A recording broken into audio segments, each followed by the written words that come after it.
Okay, third layer. Sa third layer, and gumawa ako ng mga listahan para madali nating matandaan. So, para meron tayong guide. Pwede nyo din siyang screenshot kung gusto nyo para meron kayong masundan. So, ayan. Ito siya. Hinati ko siya sa 4 na steps para mas madali, para hindi siya nakakalito. Tapos, nilagyan ko din siya ng legend para mas madali siyang tingnan. So, yung 2 is 2 turns, yung R is right, left, up, front, counterclockwise. So, okay. Sa third layer, meron tayong 4 na steps. Okay, hinati ko siya. Yung unang dalawa is about edges. So, edge orientation, edge permutation. Then the next is corner naman. Corner orient, tas corner permute. So, pagka gagawa tayo ng edge, kakalimutan muna natin itong dalawang corner para hindi tayo malito. So, ayun. Game. Edge na tayo. Assuming, kakatapos na natin ng second layer, meron tayong aabangan ng 4 na shape. Yun ay ito. It's either dot lang siya, or 9 o'clock, then straight line, tapos cross. Pinakamaganda yung cross kasi yun yung target natin na mapuntahan eh. So, pinaka-worst, itong dot. Pero yung move sa kanila, isa lang. Ito lang paulit-ulit natin gagawin. Yung iba, ang tawag nila dyan, through roof. Pero, ayun. Yun yung palatandaan nila. Tatlong clockwise, tapos tatlong counterclockwise. So, paano yun? Ganito siya. Pagkatuldok, kahit saan pwede tayong marap. So, gawin natin. F, tapos R, U, tapos R, U, F. So, magkakaroon na tayo ng 9 o'clock. Then, the next is yung straight line. Gawin ulit natin isang beses. F, R, U, tas R, U, F. Yan, meron tayo straight line. Gawin ulit natin, makakuha na tayo ng cross. F, R, U, R, U, F. Meron tayong cross. Okay, yan yung first step. Ang second step naman na, yung itatama na natin yung edges niya. Yun yung edge permutation. Kasi ito, mali-mali pa yung edges niya. So, ayan, blue-red, mali pa.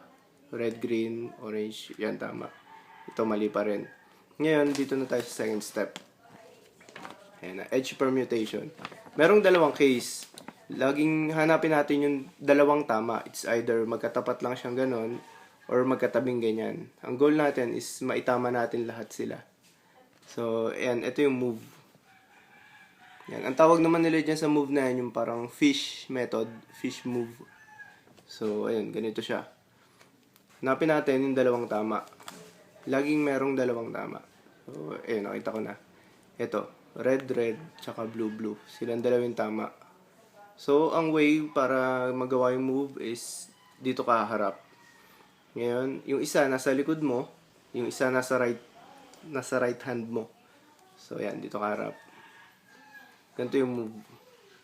Up, single, down, single, up, double. Down, forward. Ayan. Ito din siya. Nilista ko. Ayan siya. So, isa pa.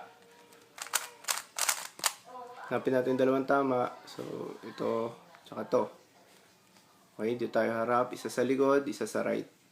Then, up, single, down, single, up, double.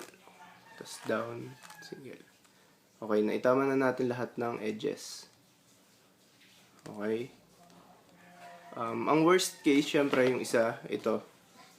Yung magkatapat. Paano siya? Ganon din naman yung move niya. Pero i-convert lang natin siya doon sa magkatabi. So, halimbawa ito. Blue, tsaka green. Magkatapat sila. Ito silang dalawa. So, dyan din tayo harap. Isa sa likod, isa sa harap. Mako-convert siya dun sa kanina na magkatabi. So, ganun lang din move. Up, single, down, single, up, double. Down, forward. Ay, down. Yung forward, dun lang sa dito. Yan. Pag itong move natin yung gagawin natin, wala itong isang U sa huli. Okay, so pagka ito yung gagawin natin, kompleto siya. Ang purpose kasi nun, para lang ito, ma-convert natin sa ganito. Then, tsaka na natin apply yun. So, ayun, nagawa na natin. Magkatabi na sila. So, ganun nga. Dito harap. Sa likod, isa sa right. Up, single, down, single, up, double. Baba, forward. So, ayun, tama na lahat. Okay. So, tapos na tayo ng edge orientation, edge permutation. Doon na tayo sa corners. So, ano ba yung corners? Ito na siya. Ito. Corner orientation. Pipili ka, hahanap ka ng isang tama or kung wala man tama, kailangan gagawin natin tong move para magkaroon ng isang tama. So, game. Ang target natin, tumama na ng pwesto yung mga nasa sulok. So, ayan. Hanapin natin isang tama. Ito, orange, blue, yellow. Mali siya. Kasi dapat, ang nandito is, ito, yellow, blue, tsaka red. So, mali to. Okay lang yan. Hanap. Blue, red, yellow. Mali din siya. Kasi dapat yellow, orange, blue, di ba? So, ikot. Ito, green, red, yellow. Mali din siya. Kasi orange to eh. Orange, green, yellow. So, mali. Itong isa naman, orange, red, orange, green, tsaka yellow. So, mali din siya. Pagka walang tama na makita, tsaka natin gagawin to para magkaroon ng isang tama. Okay, so, medyo magulo lang sa notation, pero actually madali lang siyang gawin. Palatandaan lang dito, parang lalaruin lang natin yung color white na nasa ilalim. So, paano yun? Pag walang tama, kahit sa natin pwede gawin yun. So, ganito yung move. Iwas. Tapos, taas mo yung white. Tago. Yun, tago sa likod. Ganun din gagawin natin sa kabila. Taas to. Tago din. Yun. Buo na yung white. Baba na. Ganun din sa kabila. Buo na yung white. Baba na. Yun, ganun siya. Para magkaroon ng isang tama, hanapin natin kung saan napunta na isang tama. Ayun, eto na siya. Tapos, gagawin ulit natin doon na tayo haharap sa isang tama na yun. Okay, iwas, taas, tago. Ganun sa kabila, taas, tago. Buo na, baba. Buo na, baba. So, ang purpose nun, para maitama natin lahat ng corner. So, check natin. Tama. Tama. Kasi green, red, yellow. So, nasa tamang location na siya. Kulang lang ng pag-flip. Hindi lang siya na-flip, pero okay lang yon. Tama pa rin siya. Ito din, blue, red, yellow. Tama din yung pwesto niya. Kulang lang ng flip. So, okay lang. O, ito tama. Tama. Ibig sabihin, tama na sila lahat. Nasa tamang pwesto na sila lahat. Itong dalawa na lang yung hindi natin na-flip. Okay lang yun. So, ayan. Ulitin natin.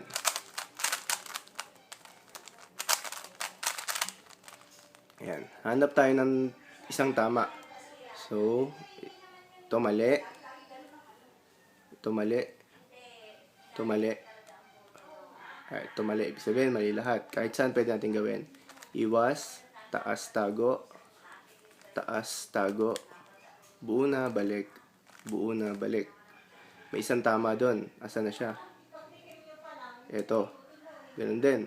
Iwas, taas, tago. Taas, tago. Baba, balik. Baba, balik. So, ayun. Tama. Mali. Mali.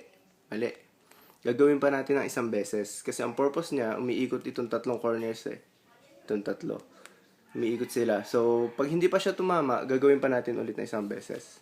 So, dun ulit harap. Iwas, taas, tago, taas, tago. Balik, balik. So, ayun. Tingnan natin kung tama na lahat. So, tama. Tama. Tama. Tama. So, tama na lahat. Doon na tayo sa last step na. So, nagawa na natin itong ito, corner orientation. Yan na siya. Dito na tayo sa last step na pinakamadali. Okay. So, yung last step na yan, katulad lang yan nung tinuro ko sa inyo kaninang pinakauna, yung sa corners. Ito, pakita ko muna. Yan. Naalala nyo kanina yung tinuro ko na 4 moves, yung pang corners nung sa first layer, yung 1, 2, 3, 4. 1, 2, 3, 4. 1, 2, 3, 4. Yung paulit-ulit hanggang sa mabubuo na siya. 4 moves. Ang purpose kasi nun, pinipihit niya yung corner, pinapaikot niya yung corner. So, dito talaga siya applicable. So, ayan, gawin na natin.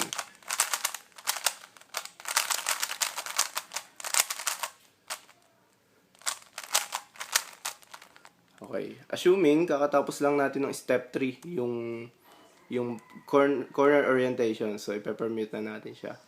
So, ayan. Tama na lahat ng corners natin, which is eto. So, green, orange, yellow. Tama na siya. Green, red, yellow. Tama na din siya. Red, blue, yellow. Tama na. So, ayan. Tama na lahat. Pag tama na lahat, ayun nga, mapupunta na tayo dito sa last na step na. And turn the cube upside down. Okay, tapos ito yung move. Yung 4 steps na yun. Pagka ganun, tama na lahat, ibabalik na natin yung cube. Tapos, yun yung 4 na aayusin natin. So, tandaan nyo, 4 moves siya ha. Sa 4 siya matatapos. Tapos, ang abangan natin, yung yellow, pag nakaturo na siya sa baba. Okay, game ganito.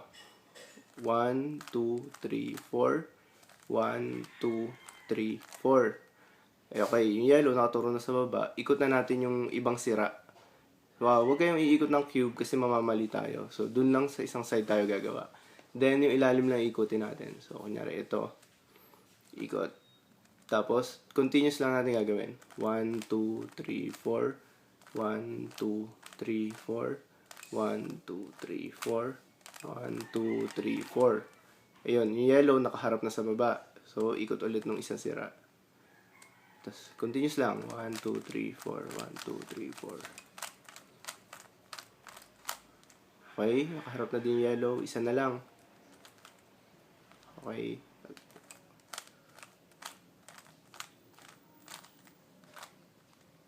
Tapos na.